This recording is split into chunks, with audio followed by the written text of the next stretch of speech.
Hello दोस्तों, आप सभी का स्वागत है आपके अपने YouTube channel study with Ranjeet में।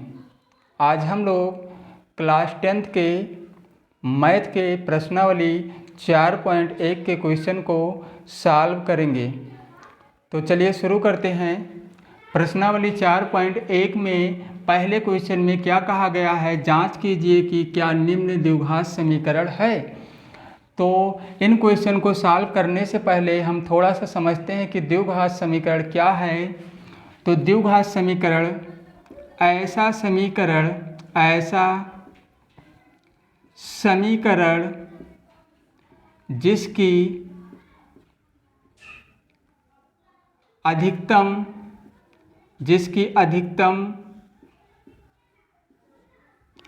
अधिकतम घात 2 होती है, उसे क्या कहते हैं? उसे द्विघात समीकरण कहते हैं। क्या कहते हैं? द्विघात समीकरण कहते हैं। ऐसा समीकरण जिसकी अधिकतम घात 2 होती है उसे क्या कहते हैं? द्विघात समीकरण।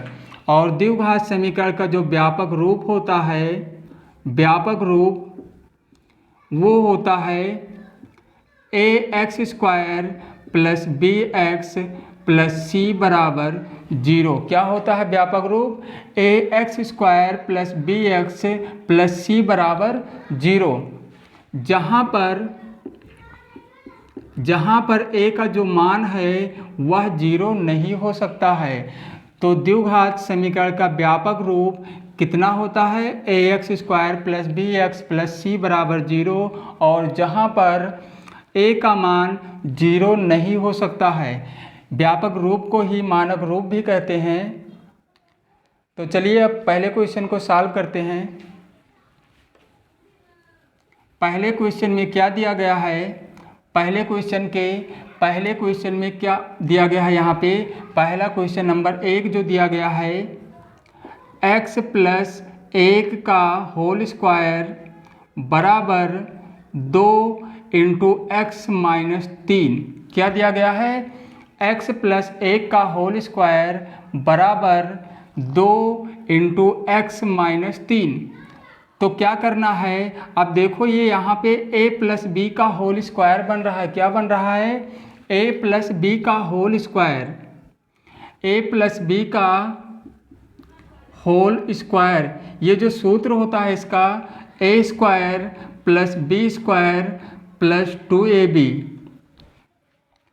तो इसको हमें करना क्या है? इसी सूत्र पे इसको रख लेना है। a² का मतलब x² और b² का मतलब 1 का स्क्वायर। उसके बाद 2ab मतलब 2 × x × 1 और बराबर में क्या है? इसका गुणा इसमें करा लेंगे तो कितना हो जाएगा? 2x। और इसमें करा देंगे तो कितना हो जाएगा? -6। मतलब इधर इसको जब हल किया गया तो कितना आ गया? 2x - 6। अब देखो यहाँ पे क्या है? x² प्लस यहाँ 1 आ जाएगा और यहाँ 2 × 1 = 2 यानी प्लस क्या हो जाएगा? 2x। और बराबर में क्या लिखा हुआ है? 2x - 6। क्या लिखा है? 2x - 6। अब देखो यहाँ पे x² + 1 और प्लस 2x, जब इसको हम पक्षांतर करेंगे, इसको इधर लेकर आएंगे तो ये हो जाएगा -2x और ये +6 बराबर यहाँ क्या बचा? वहाँ पे बचा 0। अब 2x माइनस में था और 2x प्लस में, तो ये कैंसिल हो जाएगा। तो बचेगा क्या? x² + 7 बराबर 0। तो हमें क्या बताना था? जांच करना था कि निम्न द्विघात समीकरण है। तो देखो यहाँ पे इसकी जो अधिकतम घात आई है, अधिकतम घात कितनी आई है? 2। तो अभी बताया गया था कि ऐसा समीकरण जिसकी अधिकतम घात 2 होती है उसे क्या कहते हैं? द्विघात समीकरण कहते हैं। तो अब यहाँ पे हम इसको लिखेंगे कैसे? इसको लिखेंगे उपरोक्त, क्या लिखेंगे? उपरोक्त समीकरण की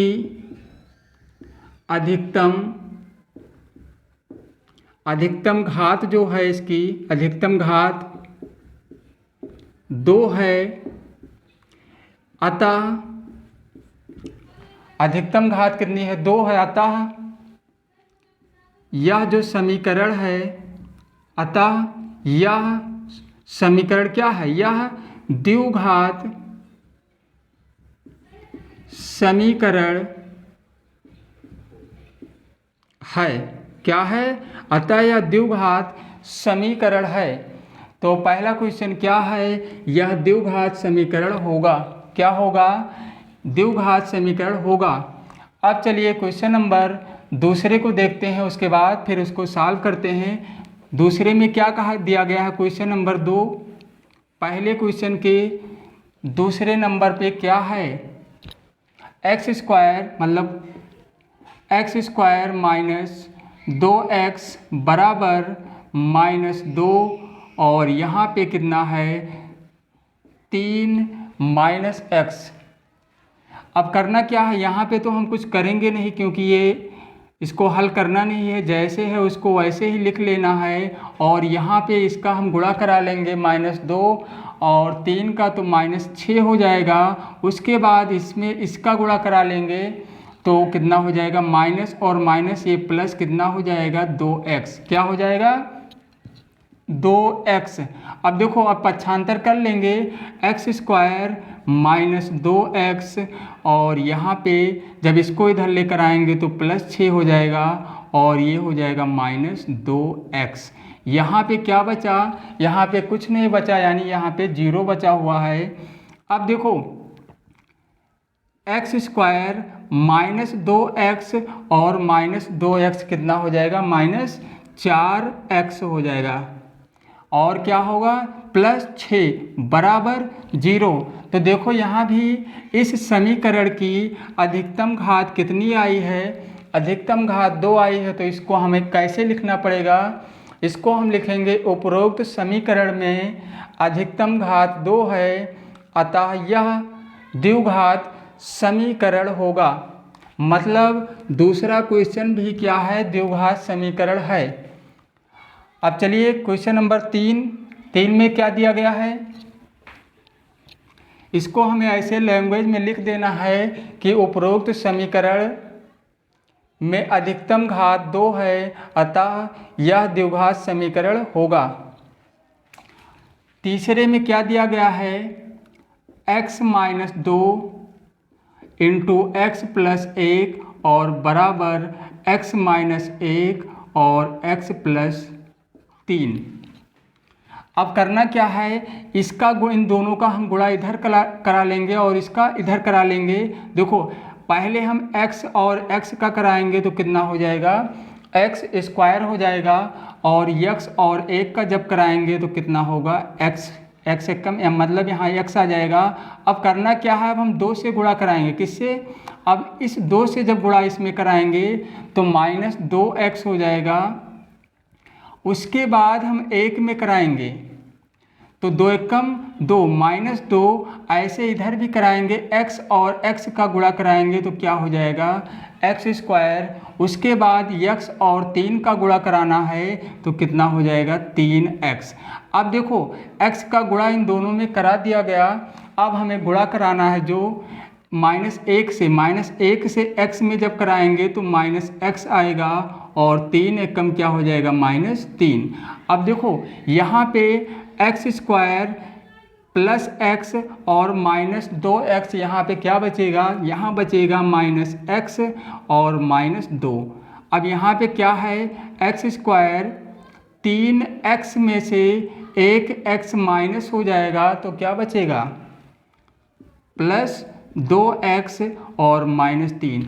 अब करना क्या है, इन सभी को पक्षांतर करके हम इधर ले आएंगे तो यहाँ पे क्या लिखा हुआ है, x² - x -2। जब इसको इधर लेकर आएंगे तो -x² हो जाएगा और ये +2x है, यानी ये भी हो जाएगा -2x और -3 है, ये हो जाएगा +3। यहाँ पे क्या बचा 0।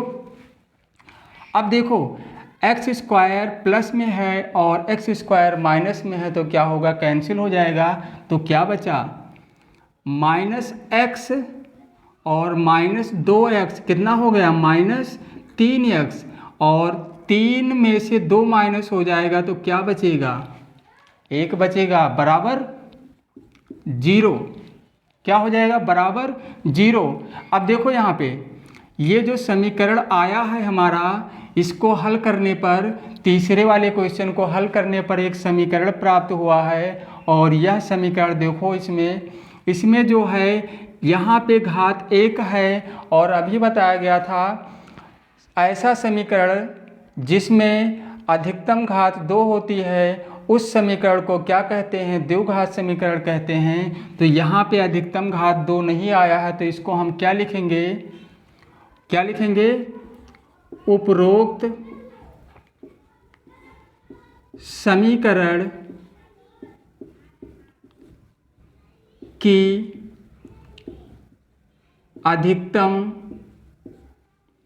अधिकतम घात जो है 1 है, इसकी अधिकतम घात 1 है, तो इसकी अधिकतम घात 1 है। क्या लिखा गया, उपरोक्त समीकरण की अधिकतम घात 1 है। अतः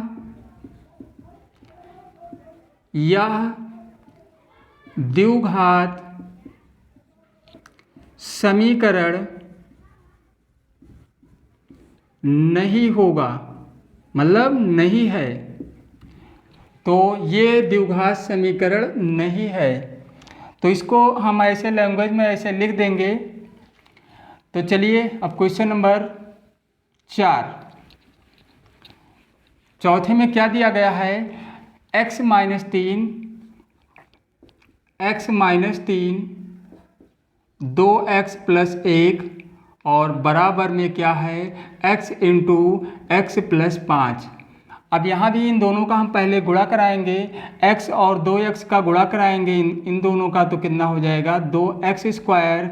उसके बाद 1 में गुणा कराएंगे तो x कितना आ जाएगा, यहाँ पे x। अब क्या करना है, अब हमें 3 से 2 में कराना है, तो 3 दूनी 6 माइनस 6x। अब इस 3 का इस 1 में कराएंगे तो कितना हो जाएगा, 3 एकम 3 माइनस 3। अब इधर भी ऐसे गुणा करा लेंगे, x स्क्वायर हो जाएगा, और उसके बाद 5 में कराएंगे तो कितना, 5x। अब देखो इसको हम पक्षांतर कर लेंगे, 2x square plus x minus, यहाँ इसको हम जोड़ सकते हैं, ये सजातीय पद है, तो क्या करेंगे, 1x में से 6x माइनस होगा तो बचेगा 5x और माइनस 3। इसको जब इधर लेकर आएंगे तो माइनस एक्स स्क्वायर और माइनस 5x बराबर क्या बचा, 0 बचा। अब देखो 2x स्क्वायर में से 1x स्क्वायर घट गया तो क्या बचा, यहाँ पे x स्क्वायर और माइनस 5x और माइनस 5x, ये कितना हो गया, 10x और माइनस 3 बराबर 0। तो ये जो हमारा समीकरण आया है, चौथे क्वेश्चन का समीकरण जो प्राप्त हुआ है, इसमें अधिकतम घात कितनी है, इसमें अधिकतम घात 2 है। इसका मतलब ये हुआ कि ये भी द्विघात समीकरण होगा। तो हमें कैसे लिखना है इसको, उपरोक्त समीकरण में अधिकतम घात 2 है, अतः यह द्विघात समीकरण है। तो चलिए क्वेश्चन नंबर 5,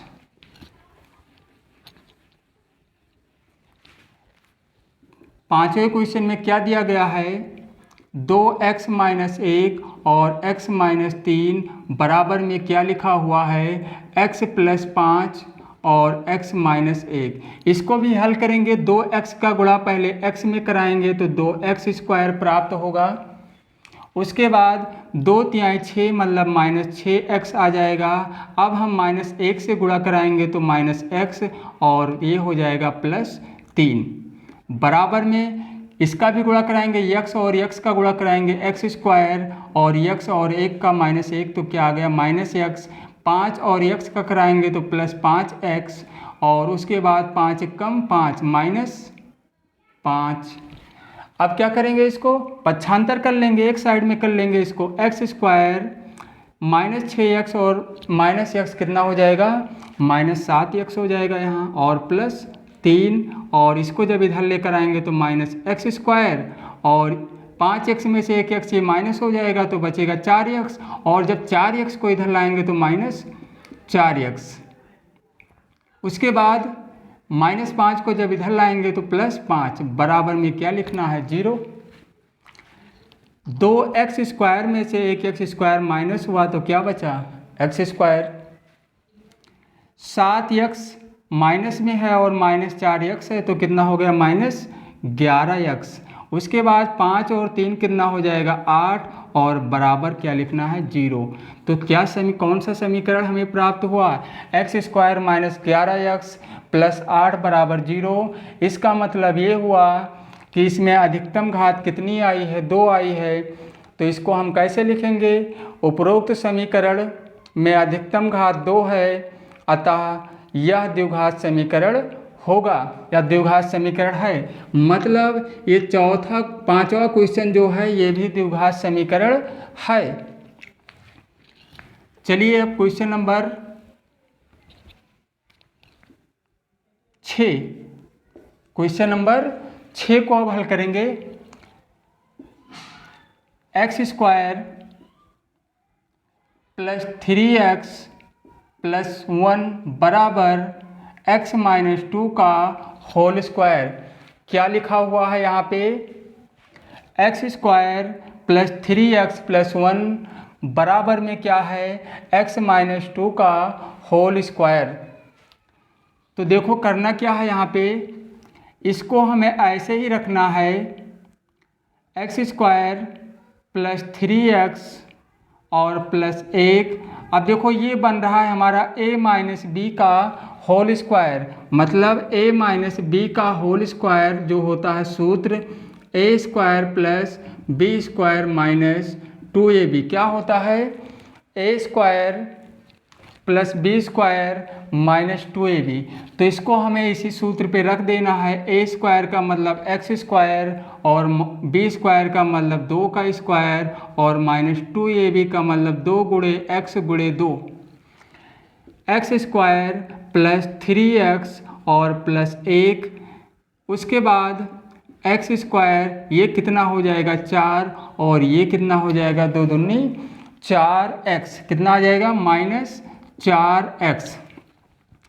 x² + 3x और +1, इसको इधर लेकर आएंगे तो -x² और -4 ये +4x हो जाएगा, और बराबर में क्या लिखेंगे 0। -x² और +x² कैंसिल हो जाएगा तो क्या बचा यहाँ पे 3x और 4x ये हो जाएगा 7x।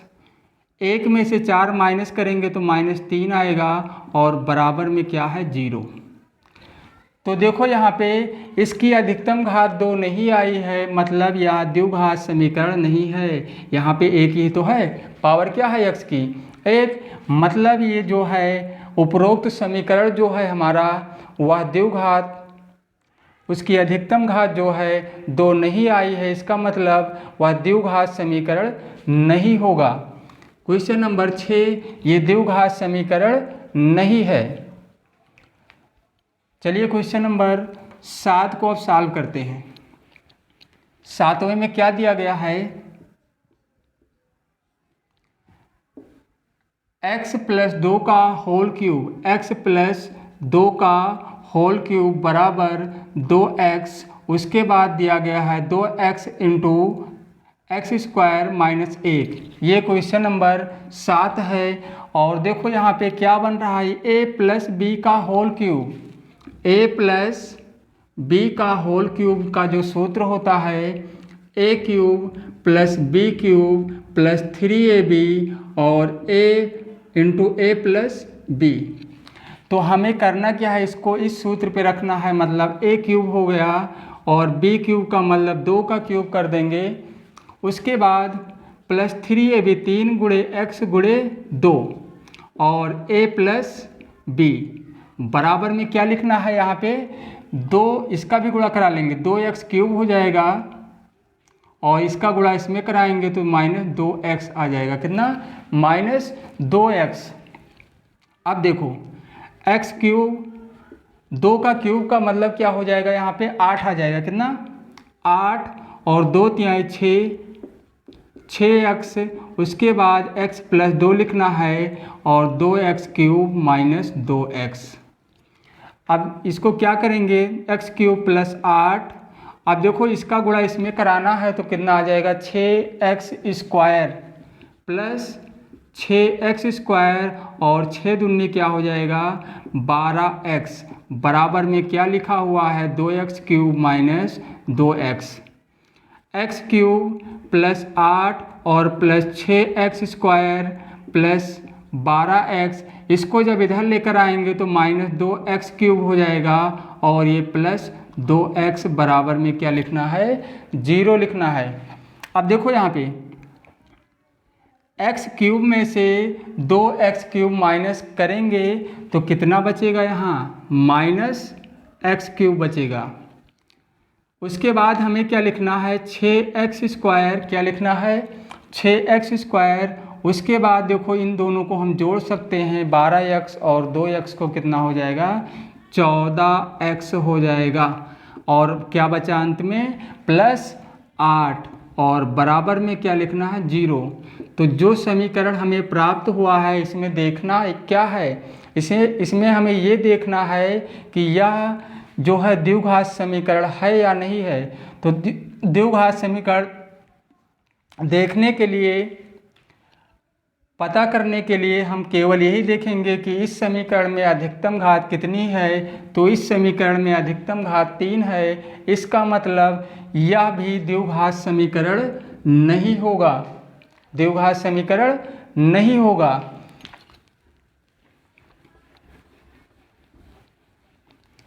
चलिए क्वेश्चन नंबर 8, क्वेश्चन नंबर 8, इसमें क्या दिया गया है x cube minus 4x square minus x और प्लस 1 और बराबर में क्या लिखा गया है x माइनस 2 का होल क्यूब। यहाँ पे हमें कुछ नहीं करना है, ये जैसे है इसको उतार लेना है, क्यूब माइनस 4x स्क्वायर और माइनस x प्लस 1 और बराबर इसी को हल करना है। ये जो हमारा बन रहा है सूत्र बन जाएगा यहाँ पे a माइनस बी का whole cube, a minus B का whole cube, a cube minus B cube minus 3ab और इंटू a माइनस बी, ये सूत्र होता है a माइनस बी का होल क्यूब। तो इसी सूत्र पे हमें रखना है, मतलब a cube minus B cube और माइनस 3ab का मतलब 3 गुणे x गुणे 2 और इंटू क्या लिखना है a माइनस बी। अब देखो इसको ऐसे उतार लेंगे, minus 4x square minus x plus 1, ये कितना है x क्यूब और ये कितना हो जाएगा 8 आ जाएगा यहाँ पे, 3 दूनी 6 माइनस 6x और इंटू में क्या लिखना है x माइनस 2। अभी इसको एक बार और लिखना है, 4x स्क्वायर माइनस x और प्लस 1, x क्यूब माइनस 8, इसका गुणा इसमें करा दिया गया तो कितना हो गया 6x स्क्वायर और 6 दूनी 12 प्लस 12x। अब पक्षांतर कर लेंगे, इसको इस साइड में ले आएंगे, x cube minus 4x square minus x plus 1 और जब इसको इधर लेकर आएंगे तो ये माइनस हो जाएगा, माइनस x क्यूब और प्लस 8, ये प्लस हो जाएगा 6x स्क्वायर और माइनस 12x, बराबर में क्या लिखना है 0। क्या लिखेंगे 0। माइनस एक्स क्यूब और प्लस एक्स क्यूब ये कैंसिल हो जाएगा, क्या बचा यहाँ पे 6x स्क्वायर में से 4x स्क्वायर माइनस कर देंगे तो क्या बचेगा यहाँ पे, बचेगा यहाँ पे 2x स्क्वायर। क्या बचेगा 2x स्क्वायर। अब देखो माइनस x और माइनस 12x कितना हो जाएगा माइनस 13x, माइनस 13x और क्या बचा हुआ है यहाँ पे, बचा हुआ है केवल 1। क्या बचा यहाँ पे 1 नहीं बचा है, यहाँ पे अभी 8 भी बचा है तो कितना हो जाएगा 9, 8 और 1 9 हो जाएगा। अब बराबर में लिखना क्या है हमें 0। कौन सा समीकरण प्राप्त हुआ, समीकरण जो हमें प्राप्त हुआ है 2x square minus 13x plus 9 बराबर 0। इसका मतलब ये हुआ इस समीकरण की अधिकतम घात कितनी है 2 है, तो हमें क्या लिखना है उपरोक्त समीकरण में अधिकतम घात 2 है, अतः यह द्विघात समीकरण है। मतलब 8वां क्वेश्चन जो था ये द्विघात समीकरण होगा। तो इसमें से पहला, दूसरा और चौथा, 5वां और 8वां जो है ये द्विघात समीकरण हैं, बाकी द्विघात समीकरण नहीं हैं। चलिए दूसरे क्वेश्चन को अब सॉल्व करते हैं। दूसरे क्वेश्चन में क्या कहा गया है, निम्न स्थितियों को द्विघात समीकरणों के रूप में निरूपित कीजिए। मतलब द्विघात समीकरण के रूप में निरूपित कर देना है केवल हमें। तो पहले क्वेश्चन में क्या कहा गया है, यहाँ पे एक आयताकार भूखंड का क्षेत्रफल 528 मीटर स्क्वायर है। क्षेत्रफल की लंबाई जो है चौड़ाई के 2 गुने से एक अधिक है। हमें भूखंड की लंबाई और चौड़ाई ज्ञात करनी है। क्या कहा गया यहाँ पे, लंबाई जो है क्षेत्र की जो लंबाई है चौड़ाई के 2 गुने से एक अधिक है। तो इसको हम मान लेते हैं माना चौड़ाई को क्या मान लिया गया, चौड़ाई x है। चौड़ाई को क्या मान लिया गया, x। तब लंबाई क्या हो जाएगी, तब लंबाई कितनी हो जाएगी। कहा गया है कि लंबाई चौड़ाई के 2 गुने से, लंबाई जो है चौड़ाई के 2 गुने से, तो चौड़ाई को x माना गया है तो लंबाई 2 गुने की बात हुई है, 2x हो गया। आगे भी कहा गया है एक अधिक है मतलब +1।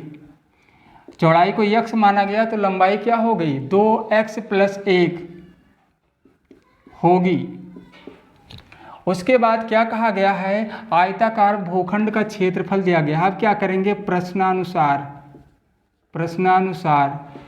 प्रश्नानुसार का मतलब ये है कि देखो क्या कहा गया है यहाँ पे, आयताकार भूखंड का क्षेत्रफल कितना दिया गया है, क्षेत्रफल जो दिया गया है 528 मीटर स्क्वायर दिया गया है। आयताकार भूखंड का क्षेत्रफल कितना दिया गया है, 528 मीटर स्क्वायर। और आयताकार भूखंड का क्षेत्रफल क्या होगा, लंबाई गुणे चौड़ाई। क्या हो जाएगा, लंबाई गुणे चौड़ाई। आयत का क्षेत्रफल, भूखंड कैसा है, उसका आकार कैसा, आयत के आकार का है। मतलब हम आयत का क्षेत्रफल क्या होता है, लंबाई गुणे चौड़ाई। लंबाई गुणे चौड़ाई बराबर 528 और लंबाई कितनी है, 2x + 1 ही तो है लंबाई। लंबाई कितनी है, 2x + 1 और चौड़ाई कितनी है, x। बराबर में क्या रखना है, 528 और उसके बाद हम इसका गुणा करा लेंगे, कितना हो जाएगा, 2x स्क्वायर। कितना हो जाएगा, 2x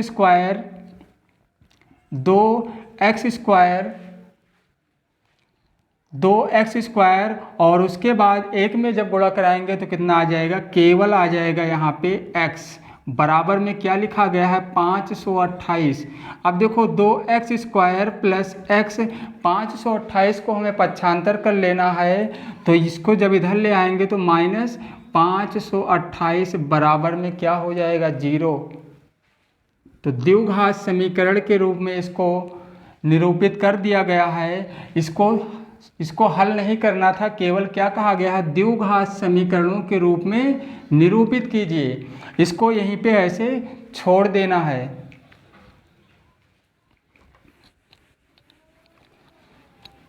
दूसरे क्वेश्चन में क्या कहा गया है, 2 क्रमागत धनात्मक पूर्णांकों का गुणनफल 306 है। पूर्णांकों को ज्ञात करना है। मतलब ज्ञात करने के लिए हमें समीकरण बना देना है, बस और कुछ नहीं करना है यहाँ पे। तो दूसरे में क्या कहा गया है, 2 क्रमागत धनात्मक पूर्णांकों का गुणनफल कितना है, 306। तो अगर हम मान लेते हैं, माना 2 क्रमागत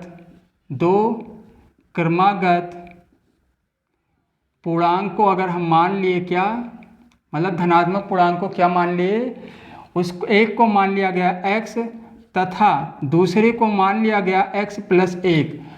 एक को क्या माना गया, x, और दूसरे को क्या मान लिया गया, x + 1। मतलब क्रमागत की बात हुई है। अगर एक पहला x होगा तो दूसरा क्या होगा x प्लस 1 होगा। उसके बाद अब करना क्या है, हमें लिखना है प्रश्नानुसार। प्रश्नानुसार तो प्रश्नानुसार का मतलब यहाँ पे कहा गया था कि पूर्णांकों का गुणनफल जो है कितना है 306।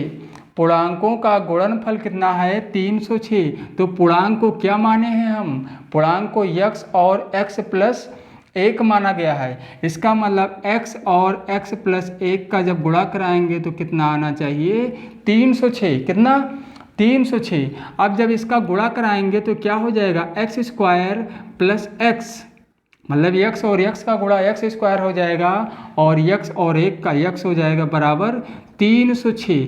306 को हम पक्षांतर कर लेंगे, मतलब यहाँ हो जाएगा x प्लस x माइनस में हो जाएगा 306 और बराबर में क्या लिख देना है 0। बस इसको यहीं पे ऐसे छोड़ देना है। ये द्विघात समीकरण के रूप में निरूपित कर दिया गया है। इसको हल नहीं करना है, केवल यहीं पे छोड़ देना है।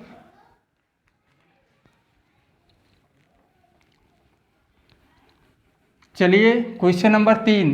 तीसरे क्वेश्चन में क्या कहा गया है, रोहन की माँ उससे 26 वर्ष बड़ी है, इनकी आयु का गुणनफल अब से 3 वर्ष पश्चात 360 हो जाएगी।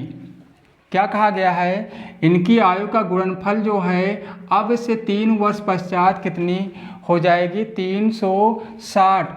हमें रोहन की वर्तमान आयु ज्ञात करनी है। क्या ज्ञात करना है हमें, रोहन की वर्तमान आयु।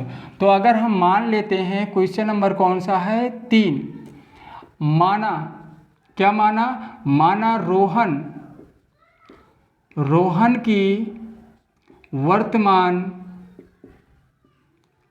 आयु क्या मान लिया गया x वर्ष।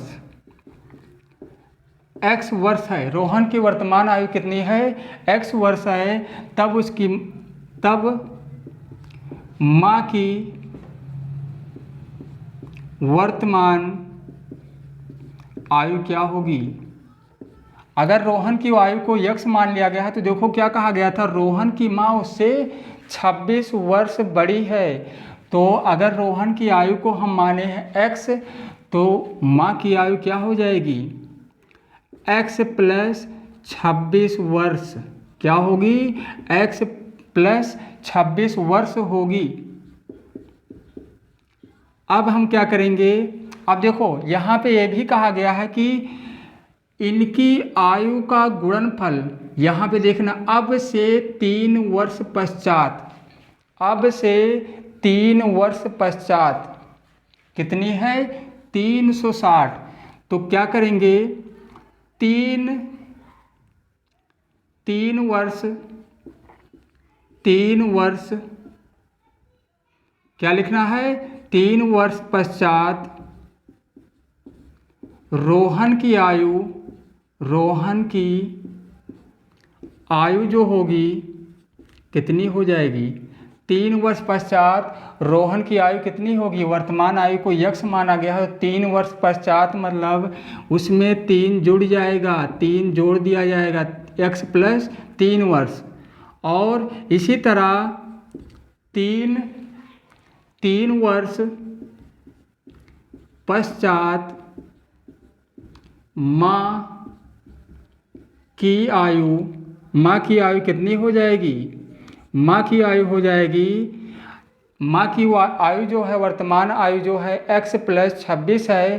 तो 3 वर्ष बाद क्या हो जाएगी x प्लस 29 वर्ष, x प्लस 29 वर्ष कितनी हो जाएगी x प्लस 29 वर्ष। अब देखो अब हमें लिखना है प्रश्नानुसार। प्रश्नानुसार क्या लिखना है, प्रश्नानुसार। क्या कहा गया है कि अब से 3 वर्ष पश्चात इनकी आयु का जो गुणनफल है अब से 3 वर्ष पश्चात कितनी हो जाएगी 360।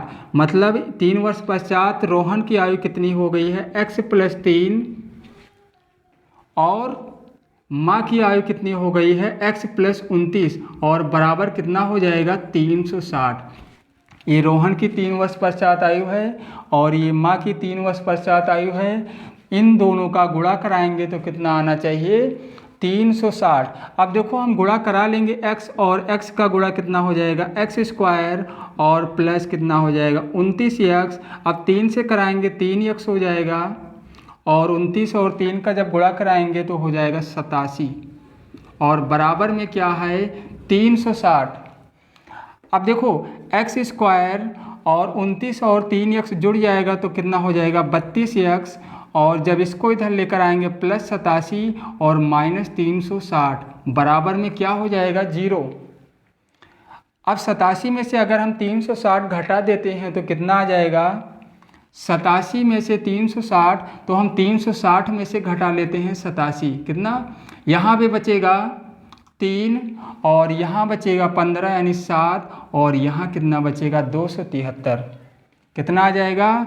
एक्स स्क्वायर प्लस 32x और माइनस में लिखा जाएगा ये, क्योंकि माइनस वाली जो संख्या है यहाँ पे बड़ी है तो 273 आया है यहाँ पे, तो क्या लिखना है हमें? माइनस 273। कितना? 273। मतलब जो द्विघात समीकरण हमारा बना, अब द्विघात समीकरण के रूप में ही निरूपित करना था तो द्विघात समीकरण के रूप में निरूपित कर दिया गया है। X square plus 32x minus 273, कितना? 273 और बराबर में हमें लिखना भी था क्या?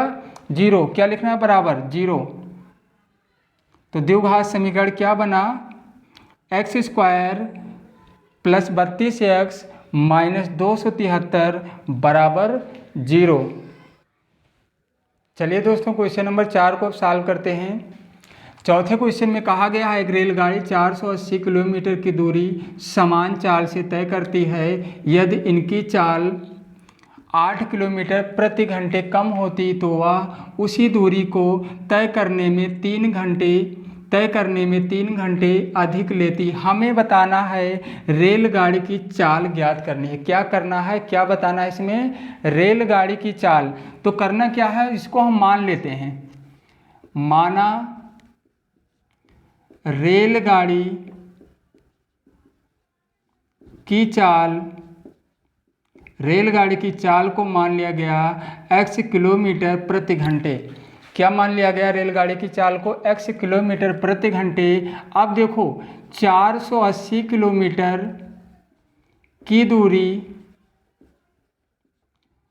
तय करने